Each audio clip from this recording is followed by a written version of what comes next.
ఇది బ్యాన్ అయినప్పుడు నా భావోద్వేగాన్ని చూశారు. అండ్ కోర్ట్ ఆర్డర్ వల్ల ఇది ఇంకా 180 కోట్ల స్టాక్ అమ్ముకోగలిగే అవకాశం వచ్చినప్పుడు మీ కోపాన్ని చూపించారు. ఆ కోపం ఇప్పుడు చూపించండి. వీళ్ళు ఓన్ ఈగా మార్చి SNZ గా మార్చి 87% లెస్ షుగర్ అని చెప్పి ఫార్మసీ హాస్పిటల్స్ అన్నిట్లో ఇది డైలీ హైడ్రేషన్ రోజు తాగే లిక్విడ్ గా తీసుకురాబోతున్నారు. ఓకే, ఇందులో సుక్రలోజ్ అనేది యాడ్ చేశారు. అది ఆర్టిఫిషియల్ స్వీటనర్.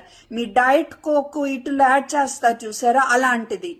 దీనివల్ల మోషన్స్ రావచ్చు, మన పేగు హెల్త్ ఎఫెక్ట్ అవ్వచ్చు, అండ్ పేగులో గుడ్ బ్యాక్టీరియా చనిపోవచ్చు. ఇదే కాకుండా కొన్ని స్టడీస్ లో అయితే దీనివల్లే హార్ట్ అటాక్, దీనివల్లే స్ట్రోక్, పెరాలసిస్ పెరగొచ్చని చెప్తున్నారు. కొంతమంది ఈవెన్ క్యాన్సర్ రిస్క్ ఉందని చెప్తున్నారు. కొన్ని స్టడీస్ లో లేవని చెప్తున్నారు. ఏదేమైనా ఇది మీకే తెలియకుండా మీరు తాగటం, మీ పిల్లలకి రోజు ఇవ్వటం కరెక్టా? ఇది డైలీ హైడ్రేషన్ డ్రింక్ లాగా రావటం కరెక్టా? కానే కాదు. మీరు నిజంగా బాధ్యత ఉన్న పౌరులైతే CEO@FSSAI.gov.in కి మాకు ఇలాంటివి వద్దు అని ఈమెయిల్ పెట్టండి. అండ్ ఈ వీడియో డౌన్లోడ్ చేసుకుని షేర్ చేయండి.